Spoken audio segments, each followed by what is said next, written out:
Bismillahirrahmanirrahim. Assalamualaikum warahmatullahi wabarakatuh.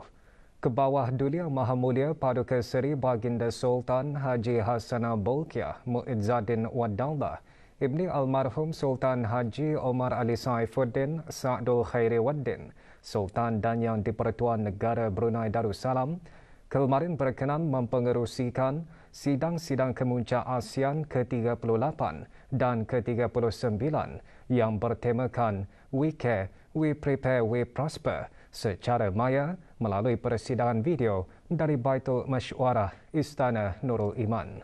Sidang-sidang kemuncak berkenaan juga turut dihadiri oleh para pemimpin ASEAN. Pada sidang kemuncak ASEAN ke-38 Kebawah Dulia Maha Mulia Paduka Seri Baginda Sultan dan Yang di-Pertuan Negara Brunei Darussalam selaku pengerusi ASEAN bagi tahun 2021 berkenan mengurniakan titah bahawa ASEAN sedang berusaha memastikan belia untuk mewarisi rantau yang dapat maju dan membangun secara mampan.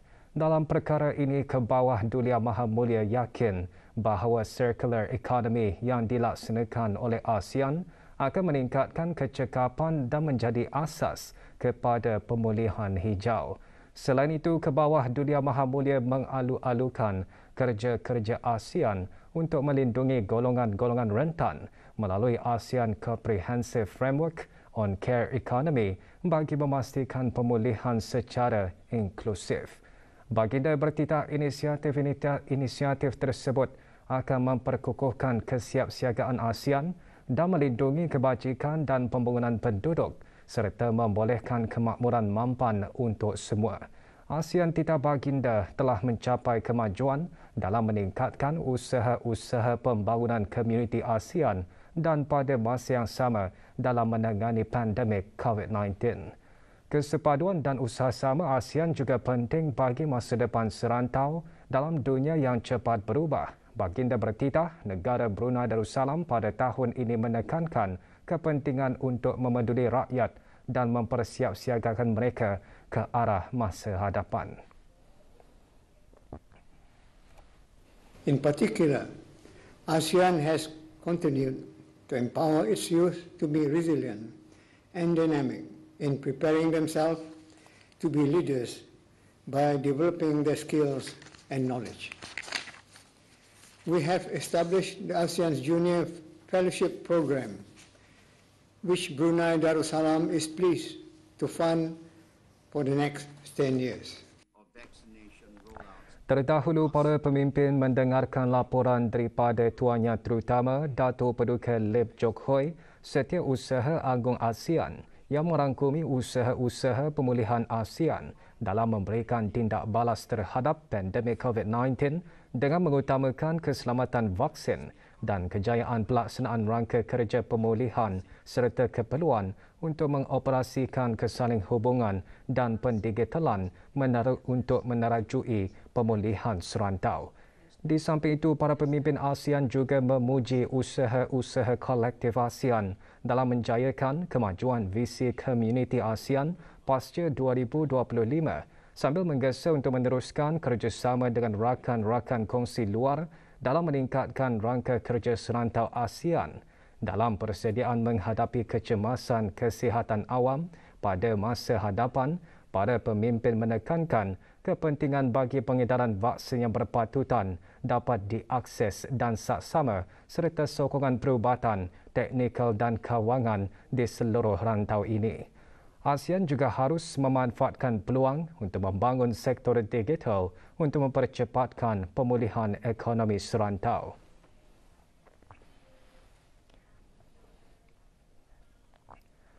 Semasa sidang kemuncak ASEAN ke-39 Kebawah Dulia Maha Mulia Paduka Seri Baginda Sultan dan Yang di-Pertuan Negara Brunei Darussalam bertitah menaruh kepercayaan bahawa adalah penting untuk mencerminkan pembangunan di rantau ini dan pada masa yang sama ASEAN perlu menegakkan integriti dan kredibiliti. Situasi di Myanmar telah menarik perhatian global pada tahun ini. Dalam pada itu, Baginda menegaskan semula bahawa Myanmar ialah sebahagian daripada keluarga ASEAN sambil menghormati prinsip tidak campur tangan dalam hal ehwal dalaman bahawa ianya penting untuk memberi ruang kepada Myanmar untuk kembali ke keadaan normal. Baginda berharap Myanmar akan melaksanakan 5-point konsensus secara sepenuhnya dengan sesegeranya untuk mendapatkan semula keyakinan masyarakat serantau dan antarabangsa. Dalam titah, Baginda menekankan kemajuan signifikan ASEAN dalam mengukuhkan kerjasama bersama rakan-rakan luar dan mengambil maklum terhadap perkembangan kerja-kerja untuk menangani COVID-19 secara kolektif dan bersiap siaga untuk masa hadapan. Proses-proses yang dipimpin oleh ASEAN adalah cara yang terbaik untuk menangani isu-isu yang dihadapi bersama secara berkesan. Kebawah Dulia Maha Mulia juga mengalu-alukan United Kingdom sebagai rakan dialog ASEAN terbaharu dalam tempoh lebih 2 dekad. Kebawah Dulia Maha Mulia seterusnya menekankan kepentingan bagi ASEAN menegakkan arkitektur serantau yang terbuka, inklusif dan berdasarkan peraturan dengan ASEAN sebagai pusatnya. ASEAN must also remain forward-looking and proactive by fostering strong and diverse partnerships. In this regard, we should always consider how our partners can enrich the ASEAN-led processes towards the shared pursuit of regional peace, stability, and prosperity. Dalam menghadapi ketegangan geopolitik dan konflik antara kuasa-kuasa besar, para pemimpin semasa sidang kemuncak ini menggariskan bahawa pemusatan dan perpaduan ASEAN adalah amat penting apabila melibatkan rakan-rakan luar dalam mengetengahkan isu-isu seperti Indo-Pasifik, Laut Cina Selatan, Semenanjung Korea serta perjanjian-perjanjian keselamatan baharu. Para pemimpin juga menggesa pengantaraan bagi karan di Myanmar untuk mendukung kredibiliti ASEAN dan memelihara keamanan, keselamatan dan kestabilan serantau. Pada sidang kemuncak ASEAN ke-38 dan ke-39 ini, kenyataan pengerusi sidang kemuncak ASEAN ke-38 dan ke-39 telah dikeluarkan dan dipersetujui oleh para pemimpin ASEAN.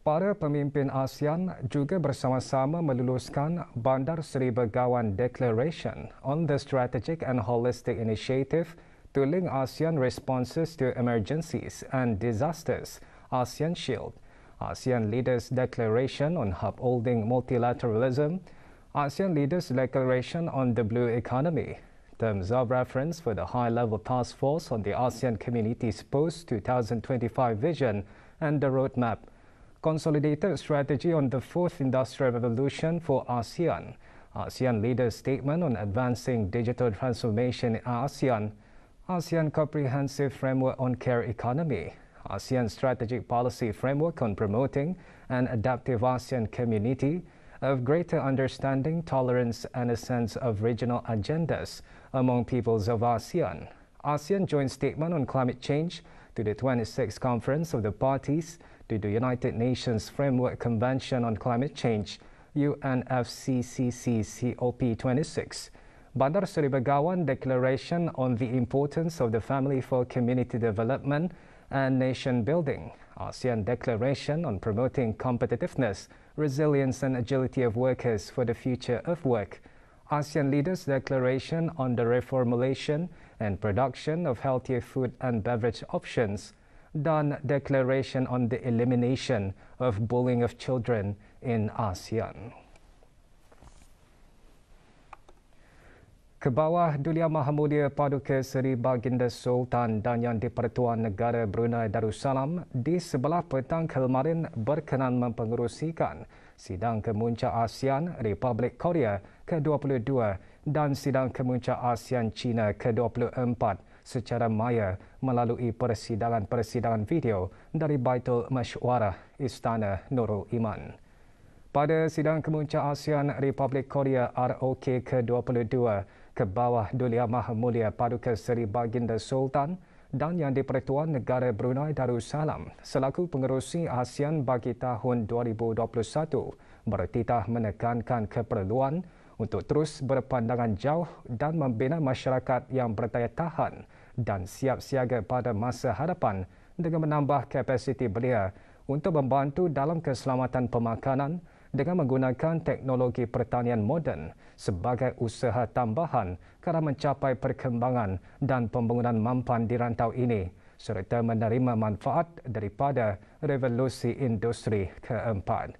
Baginda bertitah Republik Korea kekal menjadi salah satu rakan strategik ASEAN yang paling substantif dan penting.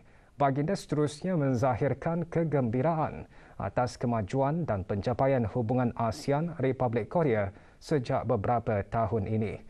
Kebawah Dunia Maha Mulia menghargai usaha-usaha pribadi Tuan Yang Terutama Moon Jae-in, Presiden Republik Korea dalam mengukuhkan kerjasama ASEAN Republik Korea termasuk melalui New Southern Policy Plus. Selain itu, sokongan berterusan Republik Korea terhadap usaha-usaha ASEAN dalam pemulihan COVID-19 termasuk sumbangan dana tambahan berjumlah $5 juta Amerika kepada dana respons COVID-19 ASEAN adalah sangat dihargai. First, I believe that we must continue advancing our economic recovery by improving the ASEAN-Korea FTA and ensuring the timely entry into force of the RCEP agreement. Both these agreements will enhance our economic and trade linkages as well as create new opportunities for our businesses. Sementara itu, Tuan Yang Terutama Moon Jae-in, Presiden Republik Korea, dalam ucapan pembukaannya menyambut baik pendekatan One ASEAN One Response ke arah memerangi pandemik COVID-19 yang menunjukkan semangat perpaduan dan perkongsian ASEAN. Sebagai rakan ASEAN, Republik Korea berusaha untuk membentuk masa hadapan yang inklusif dan menaik taraf perkongsian ASEAN Republik Korea ke tahap baharu. Tuan Yang Terutama Pham Minh Chinh, Perdana Menteri Republik Sosialis Vietnam selaku negara penyelaras bagi hubungan dialog ASEAN Republik Korea, seterusnya menyampaikan ASEAN Common Statement dengan mengalu-alukan dasar New Southern Policy Plus Republik Korea dalam mendukung kerjasama dengan rantau ASEAN yang membawa perkembangan positif dalam semua bidang meskipun berhadapan dengan pandemik COVID-19.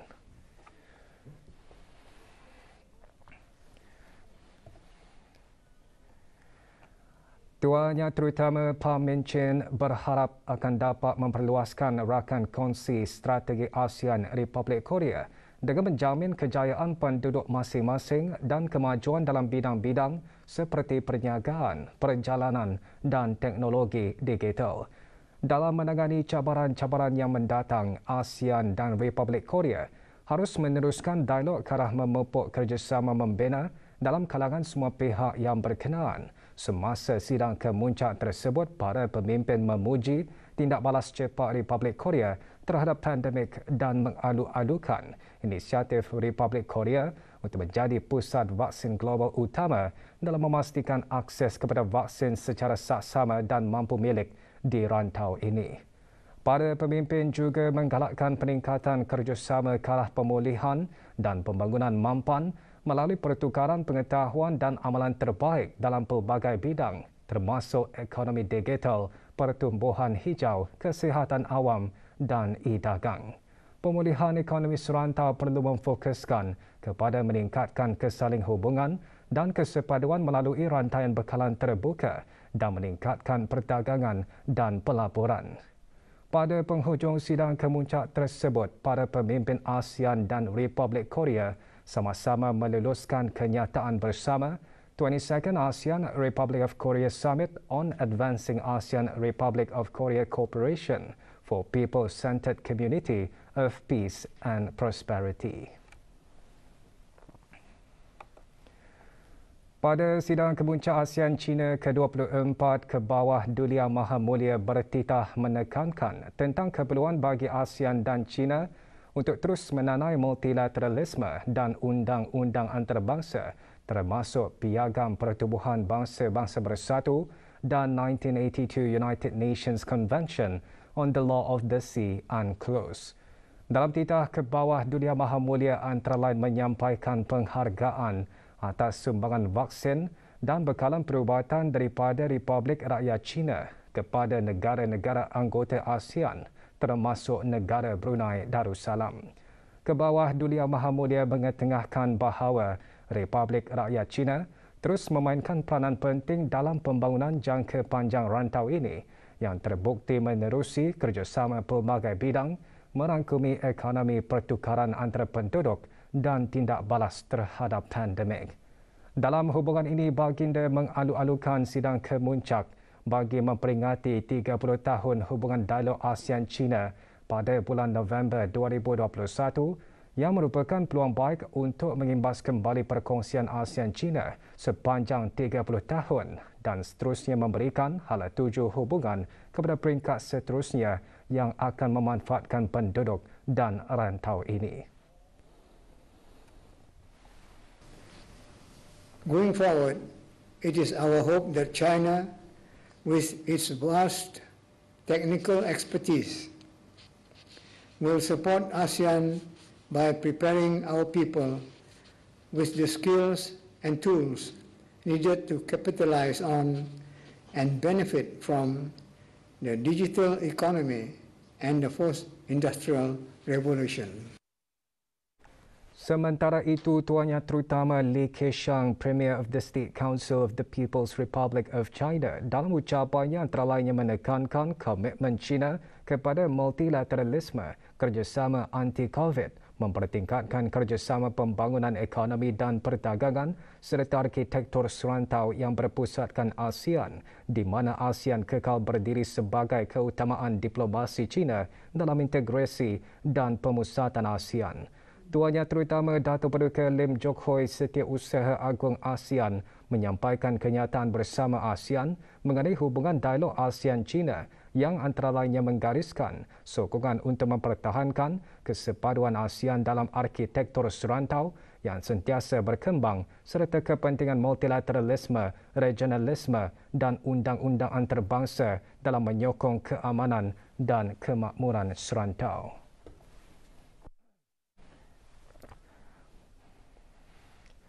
ASEAN dan China mengalu-alukan kemajuan positif dalam beberapa bidang kerjasama seperti menangani jenayah rentas sempadan, perdagangan dan ekonomi dan pendidikan.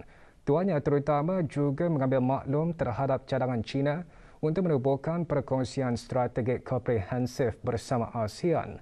Dalam sidang kemuncak tersebut, para pemimpin menghargai sumbangan China ke arah pemulihan COVID-19 termasuk pembekalan vaksin, bekalan kesihatan dan kepakaran teknikal.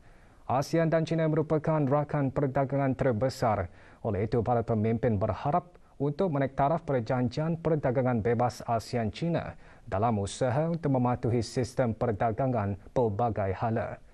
Pada akhir persidangan, kenyataan bersama Cooperation in Support of the ASEAN Comprehensive Recovery Framework dan kenyataan bersama Enhancing Green and Sustainable Development Cooperation telah diluluskan. Malam tadi, ke bawah Duli Yang Maha Mulia Paduka Seri Baginda Sultan dan Yang di-Pertuan Negara Brunei Darussalam selaku pengerusi ASEAN bagi tahun 2021 berkenan mempengerusikan sidang kemuncak ASEAN Amerika Syarikat ke-9 secara maya melalui persidangan video dari Baitul Masywarah Istana Nurul Iman. Semasa sidang kemuncak ASEAN Amerika Syarikat ke-9 ke bawah Duli Yang Maha Mulia bertitah menegaskan kembali komitmen negara Brunei Darussalam untuk bekerjasama rapat dengan Amerika Syarikat dalam memajukan hubungan ASEAN Amerika Syarikat, menanai multilateralisme dan meningkatkan pembangunan, keamanan dan kestabilan serantau.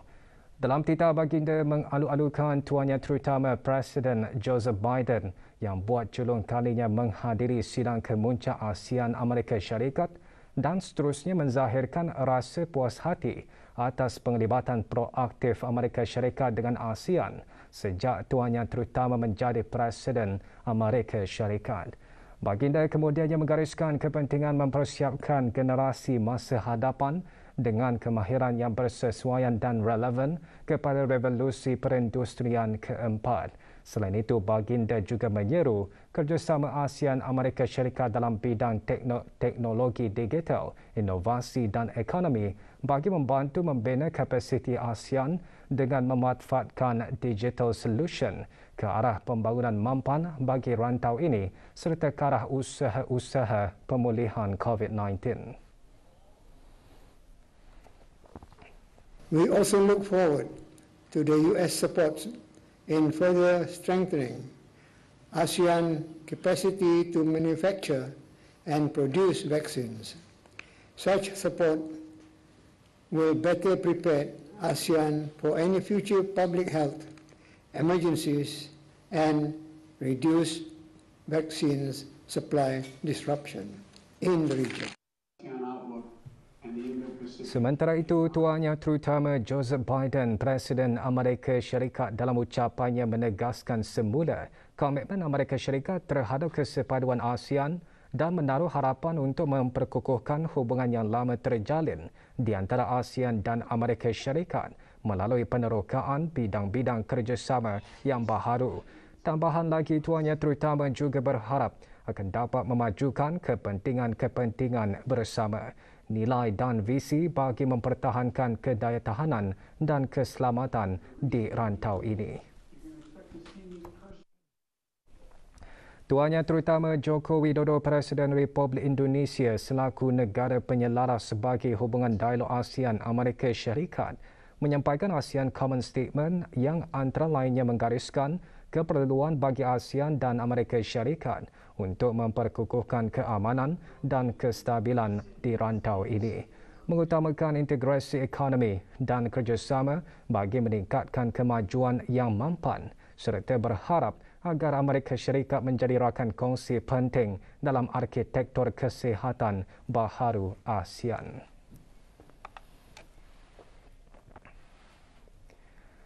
Para pemimpin menyampaikan penghargaan atas sumbangan vaksin dan bantuan perubatan daripada Amerika Syarikat dalam usaha untuk meningkatkan kerjasama pelbagai hala, perpaduan ekonomi serantau dan kesaling hubungan melalui peningkatan dalam aktiviti-aktiviti perdagangan dan aliran pelaburan akan dapat meningkatkan pembangunan mampan di rantau ini. Para pemimpin juga menyokong usaha-usaha untuk merapatkan jurang digital dengan meningkatkan transformasi digital dan menangani ancaman-ancaman keselamatan siber. Pada penghujung sidang kemuncak ini, para pemimpin ASEAN dan Amerika Syarikat bersama-sama meluluskan ASEAN United States Leader Statement on Digital Development.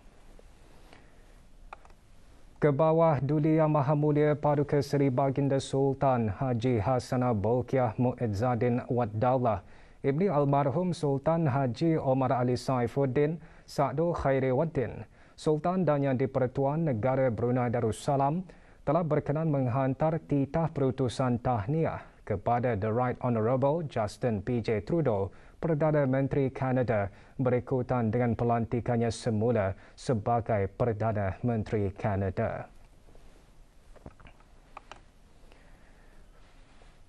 Duli Yang Teramat Mulia Paduka Seri Pengiran Muda Mahkota Pengiran Muda Haji Al-Muhtadi Billah, Ibni Kebawah Duli Yang Maha Mulia Paduka Seri Baginda Sultan Haji Hassanah Bolkiah Mu'izzuddin Wad Daulah, Menteri Kanan di Jabatan Perdana Menteri, kemarin berkenan menerima menghadap secara berasingan ketua-ketua perwakilan asing yang akan menamatkan perkhidmatan. Majlis menghadap berlangsung di Koshar Al-Mizan. Duli Yang Teramat Mulia mula-mula berkenan menerima menghadap tuannya terutama Christian Ramage, Duta Besar Istimewa dan Mutlak Republik Perancis ke negara Brunei Darussalam. Tuannya Terutama telah menyembahkan surat tauliah pelantikan ke hadapan Majlis ke Bawah Duli Yang Maha Mulia pada 18 Januari 2018.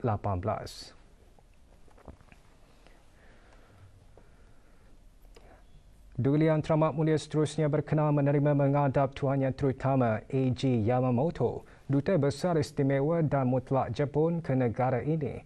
Tuannya Terutama telah menyembahkan surat tauliah pelantikan ke hadapan Majlis ke Bawah Duli Yang Maha Mulia pada 18 September 2019.